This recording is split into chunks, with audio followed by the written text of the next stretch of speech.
السلام علیکم سامعین، آپ دیکھ رہے ہیں مکس سٹوری چینل۔ کہانی جنت کے پتے پیش کی جا رہی ہے، جس کو لکھا ہے نمرہ احمد نے۔ حیا تیزی سے اٹھی، گود میں رکھی لڑی گر گئی، سیپوں کے خول بکھر گئے۔ وہ بھاگ کر پانی میں آئی، بہاریں چیختی ہوئی پانی میں ہاتھ مارتی اپنا نیکلس تلاش کر رہی تھی۔ جو لہر اس کا نیکلس چھین کر لے گئی تھی وہ واپس جا رہی تھی۔ حیا ننگے پیر بھاگتی ہوئی لہر کے پیچھے گئی، مگر پانی جیت گیا، لہر پلٹ گئی، ہار پانی میں گم ہو گیا۔ بہاریں زور زور سے روتی ہوئی چیخ رہی تھی، میرا نیکلس، حیا میرا نیکلس۔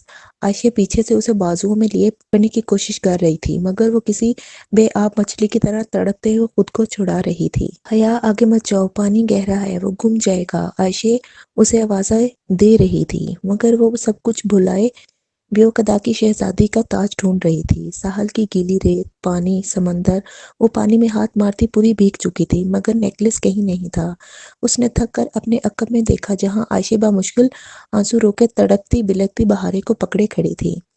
عائشہ میرا نیکلس، عائشہ مجھے نیکلس واپس لا دو۔ وہ پھوٹ پھوٹ کر روتی عائشہ کے بازو خود سے ہٹانے کی صحیح کر رہی تھی۔ نیکلس وہاں کہیں بھی نہیں تھا، اسے نمکین گہرائی واپس اپنے اندر لے گئی تھی۔ بہاریں کی زندگی کا پہلا اور واحد موتی اس سے کھو گیا تھا۔ بہاریں میں نے بہت ڈھونڈا، مگر دیکھو جو اللہ کی مرضی۔ وہ واپس آئی اور بہاریں کے ہاتھ کو تھام لیا۔ بہاریں کچھ نہیں سن رہی تھی، وہ گردن ادھر ادھر مارتی چلی جا رہی تھی۔ مجھے نیکلس واپس لا دو، کوئی مجھے نیکلس واپس لا دے۔ وہ انگریزی اور پھر ترک میں ایک ہی بات دہراتی بلک بلک کر رو رہی تھی۔ حیا کے گلے میں آنسوؤں کا پھندا پڑ گیا، اسے لگا وہ خود بھی ابھی رو دے گی۔ وہ بامشکل لب بیچ کر ضبط کیے ہوئے تھی۔ پا کر کھونے کا دکھ وہ پہچانتی تھی، جب اس کا جنجر بریڈ ہاؤس ٹوٹا تھا، جب استقلال اسٹریٹ کی اس شاپ پہ ڈی جے سر پکڑ کر گر گئی تھی۔ پا کر کھو دینے سے بڑا کرب کوئی نہیں ہوتا۔ اس شام بامشکل دونوں بہاریں کو سنبھالتی گھر واپس آئی تھیں، اور اب لانگ روم میں بڑے صوفے پر بیٹھی تھیں۔ یوں کہ بہاریں درمیان میں تھی اور اسے حیا نے اپنے ساتھ لگایا ہوا تھا۔ شام ڈھل چکی تھی اور کھڑکیوں کے پار اندھیرا اتر آیا تھا۔ آتش دان میں مصنوعی لکڑیاں بھڑک رہی تھیں۔ بہاریں اسی طرح روئے جا رہی تھی، اس کے پاس آنسوؤں کا مرمرا تھا جو ختم نہیں ہو سکتا تھا۔ بہاریں میں تمہیں نیکلس اور لا دوں گی، وہ اسے اپنے ساتھ لگائے بہلانے کی کوشش کر رہی تھی، مگر وہ ویسا تو نہیں ہوگا۔ وہ نفی میں سر ہلاتی روئے جا رہی تھی، بالکل اس جیسا لا دوں گی، پرومس، مگر وہ عبد الرحمن کا گفٹ نہیں ہوگا۔ عبد الرحمن تمہیں خود ویسا ہی نیکلس گفٹ کرے گا، میں اسے کہوں گی، مگر اس میں میرا موتی نہیں ہوگا۔ عائشہ ممی، وہ روتے روتے کبھی اپنی ماں کو یاد کرتی تو کبھی عائشہ کو پکارتی۔ عائشہ سر گھٹنوں پر رکھے مغموم سی بیٹھی تھی۔ تمہارا جب دوبارہ موتی نکلے گا تو میں اسے نیکلس میں پرو دوں گی، مگر بہاریں اس کی کوئی بات نہیں مان رہی تھی۔ اس کے لیے اس کا نیکلس کا کچھ بھی متبادل نہیں ہو سکتا تھا، ہر شے کا متبادل نہیں ہوا کرتا۔ بہاریں اب بس کرو۔ جب وہ سر چٹک چٹک کر مزید بلند آواز میں رونے لگی تو عائشہ نے برہمی سے ڈانٹا، وہ کب سے تمہیں منا رہی ہے اور تم ہو کے بدتمیزی کیے جا رہی ہو۔ جواباً بہاریں نے غصے اور پانی سے بھری آنکھوں سے عائشہ کو دیکھا۔ تم مین ہو عائشہ، تمہیں اچھا نہیں لگتا کہ عبد الرحمن مجھے گفٹ دے؟ ہاں، عائشہ ہکا بکا رہ گئی۔ میں ایسی ہوں؟ تمہیں پتا ہے تم کیا کہہ رہی ہو؟ ہاں تم مین ہو۔ وہ آگے بڑھ کر اپنی چھوٹی چھوٹی مٹھیوں سے عائشہ کے گھٹنوں پر مکے مارنے لگی۔ حیا نے پیچھے سے اسے بازو میں لیتے ہوئے ہٹایا۔ میں نے کیا کیا ہے؟ عائشہ روحانسی ہو گئی۔ تم لڑ رہی تھی عبد الرحمن سے، اس لیے وہ انڈیا چلا گیا، کیونکہ تم اس سے لڑ رہی تھی۔ تم نے اسے تھپڑ بھی مارا تھا، اور تم نے اس سے کہا تھا کہ وہ بہاریں گل سے بے تکلف نہ ہوا کرے، وہ تمہاری وجہ سے یہاں سے گیا ہے۔ میں نے خود دیکھا تھا سوراخ سے۔ عائشہ کا چہرہ ایک دم سرخ پڑ گیا، اس کی آنکھوں میں جیسے بہت سے زخم ابھرے۔ سنو بہاریں، وہ آگے بڑھی اور ایک دم بے حد جارحانہ انداز میں بہاریں کے کندھے دبوچ کر اس کا چہرہ سامنے کیا۔ عبد الرحمن ہمارا نہیں ہے، اور وہ جلد یا بدیر ہمیں چھوڑ کر چلا جائے گا۔ تم گندی ہو، تم جھوٹ بولتی ہو۔ میں جھوٹ نہیں بولتی، میں کبھی جھوٹ نہیں بولتی۔ اب میری بات غور سے سنو۔ اس نے غصے سے بہاریں کو جھٹکا دیا۔ عبد الرحمن مر گیا ہمارے لیے۔ ایک جھٹکے سے اس نے بہاریں کے کندھے چھوڑے اور تیزی سے سیڑھیاں پھلانگتی اوپر چلی گئی۔ بہاریں کے آنسو ایک دم سے رک گئے، وہ بالکل ساکت و جامد ہو چکی تھی۔ لب آپس میں پیوست کیے وہ گویا سانس روکے بیٹھی تھی۔ بہاریں، اس نے تعصب سے اسے پکارا۔ وہ ایک دم اٹھی اور بھاگتی ہوئی کمرے میں چلی گئی۔ حیا نے گردن موڑ کر دیکھا، ان کے مشترکہ بیڈ روم کا دروازہ کھلا تھا اور بہاریں بیڈ پر چت لیٹی نظر آ رہی تھی۔ ابھی اسے چھیڑنا مناسب نہیں تھا، سو وہ عائشہ کی تلاش میں سیڑھیاں چڑھنے لگی۔ عائشہ چھت پر تھی، وہ ٹیرس کی ریلنگ سے ٹیک لگائی بیٹھی تھی۔ اس کے پیچھے کھلا سیاہ آسمان تھا اور نیچے جدیسی کے اونچے پولز کی مدھم بتیاں اندھیرے میں بھی وہ اس کے سیاہ اسکارف میں چمکتے چہرے پر لڑکتے آنسو دیکھ سکتی تھی۔ اسے بے اختیار ڈیجے یاد آئی جب وہ ناراض ہو کر اسٹڈی میں چلی گئی تھی۔ عائشہ، وہ دکھی دل سے کہتی اس کے ساتھ آ بیٹھی اور ہولے سے اس کا ہاتھ تھاما۔ عائشہ نے ہاتھ نہیں چھڑایا، وہ بس اپنے گھٹنوں کو دیکھتی بے آواز روئے گئی۔ عائشہ، یوں مت رو، وہ بچی ہے۔ اس نے یوں ہی کہہ دی وہ بات۔ مجھے پتا ہے تم کسی سے نہیں لڑ سکتی۔ بہارے ٹھیک کہہ رہی تھی، میں واقعی عبد الرحمن سے لڑی تھی، مگر صرف اس وقت جب میں بہت پریشان تھی، لیکن وہ میری وجہ سے واپس نہیں گیا۔ وہ ہماری وجہ سے کچھ نہیں کرتا، وہ سب کچھ اپنی مرضی سے کرتا ہے، لیکن میں کیا کرتی؟ مجھ سے آنے کی تکلیف نہیں دیکھی جاتی۔ کیا ہوا آنے کو؟ عائشہ نے بھیگی نگاہیں اٹھا کر اسے دیکھا۔ کیا تمہیں عبد الرحمن نے بتایا ہے کہ اس کا ایک بھائی بھی ہے؟ نہیں، وہ بری طرح چونکی۔ میں اور بہارے اپنے والدین کے ساتھ اناتولیہ کے ایک گاؤں میں رہتے تھے۔ 1 سال پہلے ہمارے والدین کا ایک ایکسیڈنٹ میں انتقال ہو گیا تو ہماری سب سے قریبی عزیزہ یعنی ہماری دادی آنے ہمیں ادھر لے آئیں۔ یہ گھر آنے کا اپنا نہیں تھا، یہ گھر آنے کے والد کی ملکیت تھا۔ بعد میں نسل در نسل چلتا میرے باپ اور پھر مجھ تک آیا۔ آنے کے دونوں بیٹوں نے اس سے اپنا حصہ نہیں لیا، سو آنے نے قانونی کارروائی کے بعد اسے میرے نام کر دیا۔ جب ہم یہاں آئے تھے تب یہاں صرف آنے اور عبد الرحمن رہتے تھے، مگر مجھے یاد ہے کہ آنے کا ایک اور بیٹا بھی تھا۔ تب آنے نے بہت دکھ سے بتایا تھا کہ ان کا دوسرا بیٹا ہمارے گھر آنے سے چند ماہ قبل گھر چھوڑ کر چلا گیا تھا۔ کیوں، کیسے؟ عبد الرحمن لا علم تھا، مگر آج سے 3 ماہ قبل مجھے کسی نے بتایا کہ وہ عبد الرحمن کے آفس میں جاتے دیکھا گیا ہے، اور یہ کہ وہاں سے کسی جھگڑے کی آواز آ رہی تھی۔ تب میں عبد الرحمن سے بہت لڑی تھی۔ وہ جانتا تھا کہ اس کا بھائی کدھر ہے، مگر اس نے ہم سب سے جھوٹ بولا۔ آنے کو تو ابھی تک نہیں معلوم کہ عبد الرحمن اس کے بارے میں جانتا ہے۔ مگر اس کا بھائی کہاں گیا؟ یہی تو میں نے عبد الرحمن سے پوچھا، مگر وہ کسی بات کا ٹھیک جواب دے تب نہ۔ وہ کہتا ہے اس نے اپنے بھائی کو نہیں نکالا، وہ خود سب کچھ چھوڑ کر گیا ہے۔ پہلے تو ان دونوں کی بہت دوستی تھی، عبد الرحمن پانی کی طرح اس پر پیسہ بہایا کرتا تھا، پھر ایک دم سے وہ کیوں سب کچھ چھوڑ کر چلا گیا؟ یہ میری سمجھ سے باہر ہے۔ آنی اس کو بہت یاد کرتی ہے، میری سمجھ میں نہیں آتا کہ میں کیسے ان کے لیے کچھ کروں۔ تم نے دیکھا ہوا ہے ان کے دوسرے بیٹے کو؟ جب میں 11 سال کی تھی تب آخری بار اسے اپنے سامنے دیکھا تھا، پتہ نہیں وہ اب کہاں ہوگا۔ بعض لوگ کہتے ہیں کہ وہ استنبول میں ہی ہے، مگر ہوٹل گرینڈ میں عمومی تاثر یہی ہے کہ وہ یونان چلا گیا اور وہاں پر ہوٹل گرینڈ کی چین میں کام کر رہا ہے، مگر یقین مانو یونان میں ہمارے ہوٹل کی کوئی شاخ نہیں ہے۔ وہ اب رو نہیں رہی تھی، مگر اس کی آواز آنسوؤں سے بوجھل تھی۔ عائشہ، تم اور بہارے عبد الرحمن کی اتنی تعریفیں کرتے ہو، میں نے تم سے کبھی یہ نہیں کہا، مگر آج مجھے یہ کہنے دو کہ وہ استنبول میں خاصا بدنام ہے۔ لوگ اسے اچھا آدمی نہیں سمجھتے۔ میرا دل ان باتوں کو نہیں مانتا، لوگ مجھے بھی آ کر یہ باتیں کہہ دیتے ہیں، مگر میں جانتی ہوں کہ وہ بہت اچھا ہے۔ میں سچ کہہ رہی ہوں، وہ واقعی بہت اچھا ہے، بس اس نے ہمارے ساتھ اچھا نہیں کیا، اس نے ہمارے ساتھ بہت غلط کیا ہے۔ وہ عائشہ کی بات نہیں سن رہی تھی، اس کا دماغ اسی ایک نقطے پر مرکوز ہو گیا۔ عبد الرحمن پاشا کا ایک گمشدہ بھائی۔ کوئی بھی شخص یوں ہی اتنا بڑا بزنس چھوڑ کر نہیں جاتا، کوئی تو بات تھی۔ بالآخر اسے عبد الرحمن کی ایک کمزوری مل گئی تھی۔ اب آئے گا اونٹ پہاڑ کے نیچے۔ حیا، حیا، صبح وہ عائشہ کے زور زور سے چلانے پر ہڑبڑا کر اٹھ بیٹھی۔ کیا ہوا؟ اس نے پریشانی سے عائشہ کو دیکھا جس کے چہرے پر ہوائیاں اڑ رہی تھیں۔ بہارے گھر پر نہیں ہے، وہ کہیں بھی نہیں ہے، ساری میری غلطی ہے، میں نے کل اسے ڈانٹا تھا۔ عائشہ بس رو دینے کو تھی، وہ ایک جھٹکے سے بستر سے نکلی۔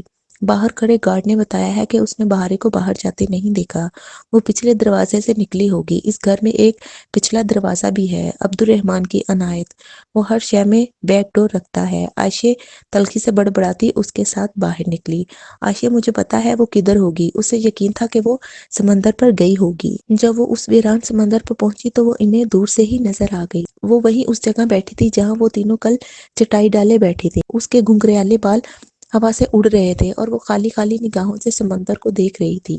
اس کے ایک ہاتھ میں سیپ اور دوسرے میں چھرا تھا۔ بہارے، عائشہ بمشکل اپنے آنسو روکتی بھاگتی ہوئی بہارے کے گلے لگ گئی۔ تم ایسے کیوں آ گئی؟ میں اتنی پریشان ہو گئی تھی۔ بہارے نے ویران سی نگاہیں اٹھا کر اسے دیکھا، پھر ہاتھ میں پکڑی سیپ عائشہ کے سامنے کی۔ عائشہ، میرا سیپ پھر خالی نکلا۔ اس نے بہت دکھ سے سیپ کھول کر دکھائی۔ تم میرے سارے موتی لے لینا، میں انہیں اب بازار میں نہیں بیچوں گی۔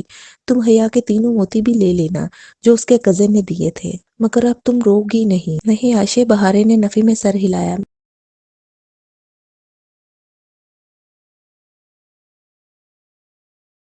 اور اس کے گیلے ہاتھ تھام کر اس کی آنکھوں میں دیکھ کر کہنے لگی، چیزیں وقتی ہوتی ہیں، ٹوٹ جاتی ہیں، بکھر جاتی ہیں، رویے دائمی ہوتے ہیں، صدیوں کے لیے اپنا اثر چھوڑ جاتے ہیں۔ انسان کو کوئی چیز نہیں ہرا سکتی جب تک کہ وہ خود ہار نہ مان لے، اور آج تم نے ایک کھوئے ہوئے موتی سے ہار مان لی۔ بہارے نے دھیرے سے نفی میں سر ہلایا، وہ جیسے کچھ کہہ نہیں پا رہی تھی۔ اپنے دکھ میں دوسروں کا دل نہیں دکھاتے بہارے، میں تمہیں بالکل ویسا ہی نیکلس لا دوں گی، پرومس۔ اور پھر شام میں اس وعدے کو پورا کرنے کے لیے اس نے عائشہ سے کہا کہ عبد الرحمن کا فون آئے تو وہ اسے بتائے۔ سو جب اس کا فون آیا تو عائشہ نے کارڈ لیس اسے تھما دیا اور خود دوسرے کمرے میں چلی گئی۔ السلام علیکم، وہ بہت دھیمی آواز میں بولی تھی۔ وعلیکم السلام، خیریت؟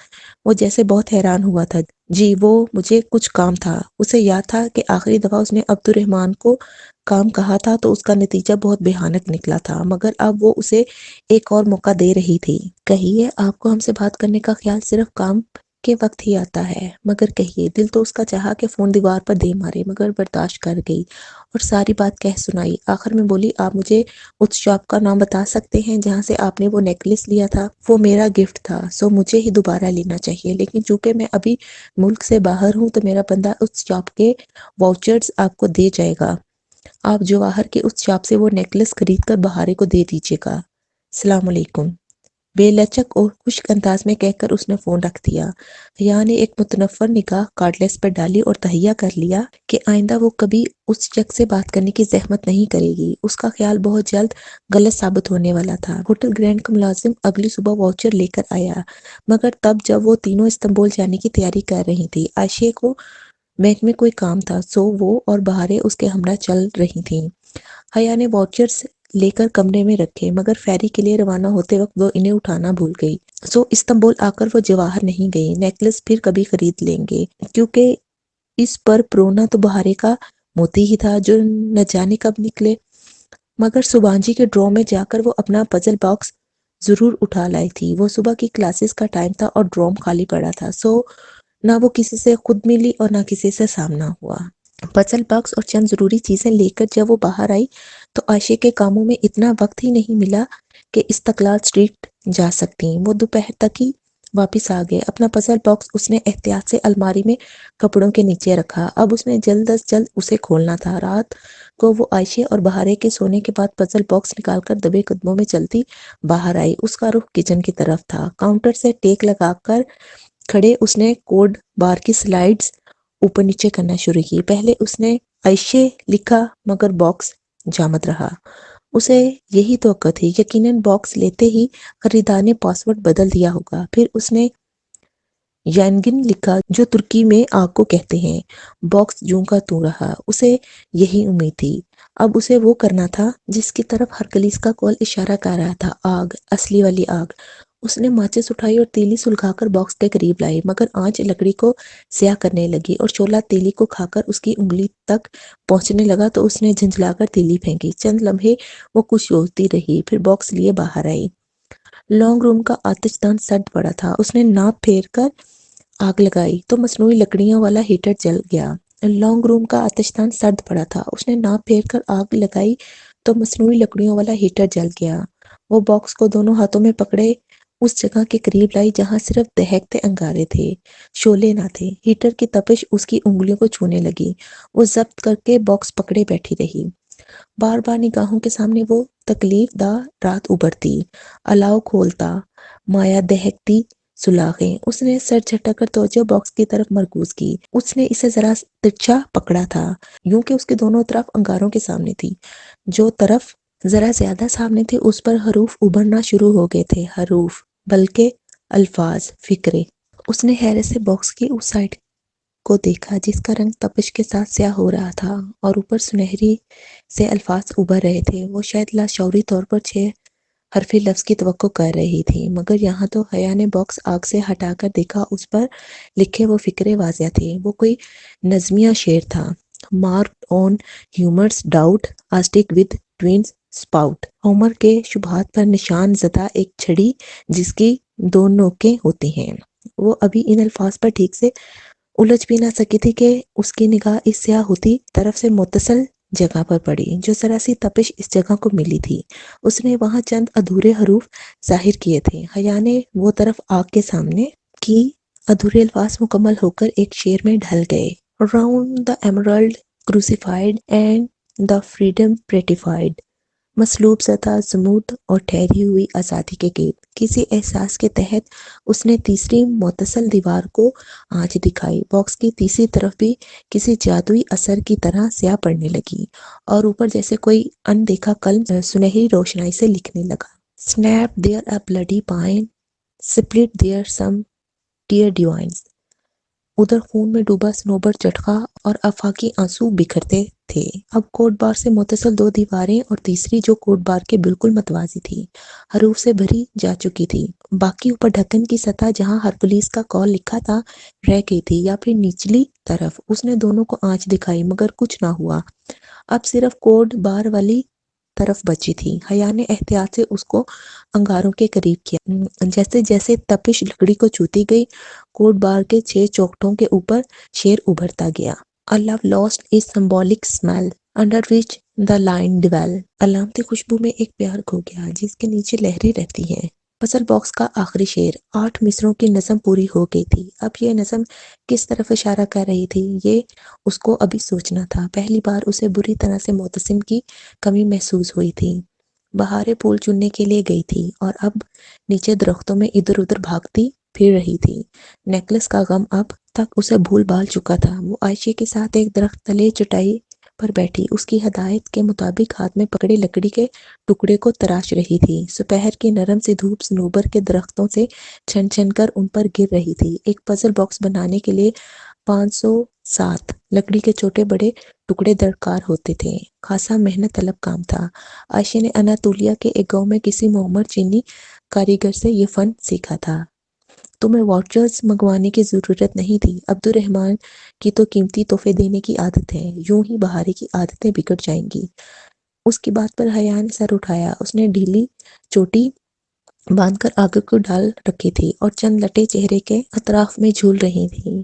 میں تو اپنی طرف سے دینا چاہتی تھی مگر اس نے میری پوری بات ہی نہیں سنی۔ اب لے ہی آیا ہے تو واپس کیا کرنا؟ تو وہ سر جھکا کر رندہ لکڑی کے ٹکڑے پر آگے پیچھے رگڑنے لگی۔ لکڑی کے باریک رول شدہ چپس سے نیچے گر رہے تھے۔ او ہاں، بہارے نے تو تمہارے لیے کچھ خریدا تھا۔ اسے لگا اس نے تم سے اس دن بدتمیزی کر دی تھی۔ اچھا، کیا خریدا ہے؟ وہ مدھم مسکراہٹ کے ساتھ پوچھنے لگی۔ ایک ریشمی سکارف ہے۔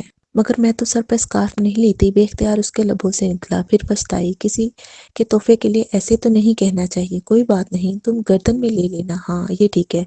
وہ مسکرا کر دوبارہ رندہ لکڑی پر رگڑنے لگی۔ تمہیں پتہ ہے عائشہ، جب میں چھوٹی تھی نا، 10-11 سال کی، تب مجھے سکارف پہننے کا بہت شوق تھا۔ میرے ابا اور تایا فرقان دونوں مجھے اکثر سر ڈھانپنے کو کہا کرتے تھے، انہیں ایسے بہت اچھا لگتا تھا۔ میری اماں بھی چاہتی تھیں کہ میں سر ڈھکا کروں تاکہ میرے چہرے پہ نور آ جائے اور میں اللہ تعالیٰ کے بہت قریب ہو جاؤں۔ انہوں نے مجھے قرآن پاک حفظ کرنے کے لیے ایک اسلامک اسکول میں بھی داخل کروایا، مگر میں تیسرے ہی روز بھاگ آئی۔ تب میرا اسکارف پہننے کو بہت دل چاہتا تھا۔ تو کیوں نہیں لیا؟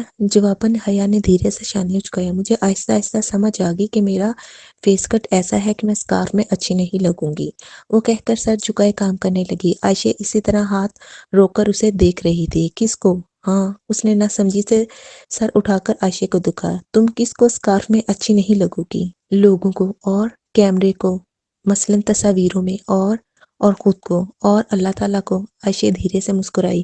اس کی سبز آنکھیں نرم مدھم دھوپ میں سنہری لگ رہی تھی۔ ہو سکتا ہے تم اسکارف میں اللہ کو بہت اچھی لگتی ہو۔ وہ ایک دم بالکل سن ہوئی عائشہ کو دیکھے گئی۔ تم نے ایک دفعہ مجھ سے پوچھا تھا نا حیا کہ میں ہر وقت اسکارف کیوں پہنتی ہوں؟ عائشہ سر جھکائے لکڑی کے ٹکڑے کا کنارہ تراشتے ہوئے کہہ رہی تھی۔ میں تمہیں بتاؤں، میرا بھی دل کرتا ہے کہ میں وہ خوبصورت ملبوسات پہنوں جو بیوقدہ میں استنبول یا اٹلی یا اسپین کی لڑکیاں پہن کر آتی ہیں، بالکل جیسے ماڈلز پہنتی ہیں، اور جب وہ اونچی ہیل کے ساتھ ریمپ پہ چلتی آ رہی ہوتی ہیں تو ایک دنیا ان کو مسحور ہو کر دیکھ رہی ہوتی ہے۔ میرا بھی دل کرتا ہے کہ میں بھی ایسے اسمارٹ اور ٹرینڈی ڈیزائنر لباس پہن کر جب سڑکوں پر چلوں تو لوگ مسحور و متاثر ہو کر مجھے دیکھیں۔ لیکن وہ سانس لینے کو رکی۔ حیا بنا پلکے جھپکے سانس روکے اسے دیکھ رہی تھی۔ لیکن پھر مجھے ایک خیال آتا ہے، یہ خیال کہ میں ایک دن مر جاؤں گی جیسے تمہاری دوست مر گئی تھی، اور میں اس مٹی میں چلی جاؤں گی جس کے اوپر میں چلتی ہوں۔ پھر ایک دن سورج مغرب سے نکلے گا اور زمین کا جانور زمین سے نکل کر لوگوں سے باتیں کرے گا اور لال آندھی ہر سو چلے گی۔ اس دن مجھے بھی سب کے ساتھ اٹھایا جائے گا۔ تم نے کبھی اولمپکس کے وہ اسٹیڈیمز دیکھے ہیں جن میں بڑی بڑی اسکرینز نصب ہوتی ہیں؟ میں خود کو ایک ایسے اسٹیڈیم میں دیکھتی ہوں، میدان کے عین وسط میں کھڑے، اسکرین پر میرا چہرہ ہوتا ہے اور میدان لوگوں سے بھرا ہوتا ہے، سب مجھے ہی دیکھ رہے ہوتے ہیں اور میں اکیلی وہاں کھڑی ہوتی ہوں۔ میں سوچتی ہوں، حیا، اگر اس وقت میرے رب نے مجھ سے پوچھ لیا کہ اناتولیہ کی عائشہ گل، اب بتاؤ تم نے کیا کیا؟ یہ بال، یہ چہرہ، یہ جسم، یہ سب تو میں نے تمہیں دیا تھا، یہ نہ تم نے مجھ سے مانگ کر حاصل کیا تھا اور نہ ہی اس کی قیمت ادا کی تھی، یہ تو میری امانت تھی، پھر تم نے اسے میری مرضی کے مطابق استعمال کیوں نہیں کیا؟ تم نے اس سے وہ کام کیوں لیے جن کو میں ناپسند کرتا ہوں؟ تم نے ان عورتوں کا راستہ کیوں چن لیا جن سے میں ناراض تھا؟ میں نے ان سوالوں کے بہت جواب سوچے، مگر مجھے کوئی جواب مطمئن نہیں کرتا۔ روز صبح سکارف لینے سے پہلے میری آنکھوں کے سامنے ان تمام حسین عورتوں کے دلکش سراپے گردش کرتے ہیں جو ٹی وی پر میں نے کبھی دیکھی ہوتی ہیں، اور میرا دل کرتا ہے کہ میں ان کا راستہ چون، مگر پھر مجھے وہ آخری عدالت یاد آ جاتی ہے۔ تب میں سوچتی ہوں کہ اس دن میں اللہ کو کیا جواب دوں گی۔ میں ترازو کے ایک پلڑے میں وہ سراپا ڈالتی ہوں جس میں خود کو اچھی لگتی ہوں اور دوسرے میں وہ جس میں اللہ تعالیٰ کو اچھی لگتی ہوں۔ میری پسند کا پلڑا کبھی نہیں جھکتا، اللہ کی پسند کا پلڑا کبھی نہیں اٹھتا۔ تم نے پوچھا تھا کہ میں سکارف کیوں لیتی ہوں، سو میں یہ اس لیے لیتی ہوں کہ میں اللہ کو ایسے اچھی لگتی ہوں۔ وہ اب چھرے کی نوک سے لکڑی کے کنارے خم ڈال رہی تھی۔ لڑکیاں سمندر کی ریت کی مانند ہوتی ہیں حیا، ایا بڑی ریت اگر ساحل پر ہو تو قدموں تلے روند جاتی ہے اور اگر سمندر کی تہہ میں ہو تو کیچڑ بن جاتی ہے، لیکن اسی ریت کا وہ ذرا ذرا جو خود کو ایک مضبوط سیپ میں ڈھک لے وہ موتی بن جاتا ہے۔ جوہری اس ایک موتی کے لیے کتنے ہی سیپ چنتا ہے اور پھر اس موتی کو مخملی ڈبوں میں بند کر کے محفوظ تجوریوں میں رکھ دیتا ہے۔ دکان کا کوئی جوہری اپنی دکان کے شوکیس میں اصل جیولری نہیں رکھتا، مگر ریت کے ذرے کے لیے موتی بننا آسان نہیں ہوتا، وہ ڈوبے بغیر سیپ کو کبھی نہیں پا سکتا۔ حیا اب اسے نہیں دیکھ رہی تھی، وہ سر جھکائے ریگمال لکڑی کے ٹکڑے پر رگڑ رہی تھی۔ لکڑی کی گھنگریالی پتریاں اتر اتر کر نیچے گر رہی تھی، اس کے اندر بھی کچھ ایسا ہی چٹخ رہا تھا، کیا وہ سمجھ نہیں پاتی تھی، اور کبھی اسے ایسا لگتا تھا کہ وہ کبھی سمجھ نہیں سکے گی۔ کبرا بلول کے گھر اور اس کے کھیت میں کام کرتے، ادا چائے کے پتے چنتے، ان کی مرغابیوں کو دانا ڈالتے، وہ اب ان سے چھوٹے چھوٹے بظاہر بیزار سوال اکثر پوچھنے لگی تھی۔ وہ عائشہ کے بتائے گئے 2 کو کبرا بہلول کے 2 سے جمع کر کے دیکھتی تو جواب 4 کے بجائے 400 نکلتا۔ اب اسے پھر سے عبد الرحمن پاشا کے فون کا انتظار تھا، کب وہ فون کرے گا اور وہ اپنے پتے پھینکے۔ کھیل پاشا نے شروع کیا تھا، اسے ختم اب وہ کرے گی۔ چند ہی روز میں اسے یہ موقع مل گیا۔ فون کی گھنٹی بجی تو اس نے کارڈ لیس اٹھا لیا اور اوپر اسٹڈی میں آ گئی۔ ہیلو، اس نے بظاہر سادگی سے کہا۔ دوسری جانب چند لمحوں کی خاموشی چھائی رہی، پھر اس کی بھاری کھردری آواز سنائی دی۔ حیا بی بی، کیسی ہیں آپ؟ میں ٹھیک ہوں، آپ سنائیں؟ جی الحمدللہ۔ آپ کیا کر رہی تھی؟ وہ محتاط لہجے میں پوچھ رہا تھا، جیسے اس کا فون اٹھانے کا مقصد نہ سمجھا ہو۔ میں ایک کہانی لکھ رہی تھی۔ کہیں تو سناؤں؟ اب کی بار دوسری جانب متذبذب خاموشی چھائی رہی، پھر وہ گہری سانس لے کر بولا، جی سنا دیجیے۔ 3 سال پہلے کی بات ہے، انڈیا کا ایک عام سا اسمگلر اپنی ماں اور بھائی کے پاس بیوقدہ آتا ہے۔ اس کا بھائی بیوقدہ میں ایک بہت کامیاب ہوٹل چلا رہا ہوتا ہے۔ نوارد بھائی اس کے ساتھ ہوٹل کے کاموں میں دلچسپی لینا شروع کر دیتا ہے۔ بظاہر اسے اپنے بھائی کا بہت خیال ہے، مگر آہستہ آہستہ وہ ہوٹل پر قبضہ کرنے لگتا ہے۔ وہ اپنے بھائی کے تعلقات استعمال کر کے اپنے تعلقات وسیع کرتا ہے، مافیا کے ساتھ روابط بڑھاتا ہے، اور تو اور اس کی ایک عالمی دہشت گرد تنظیم سے بھی روابط ہیں۔ پھر آج سے ٹھیک 2 سال پہلے وہ اپنے بھائی کو کچھ یوں ہراساں کرتا ہے کہ ایک روز بیچارہ چپ چاپ ہوٹل چھوڑ کر چلا جاتا ہے۔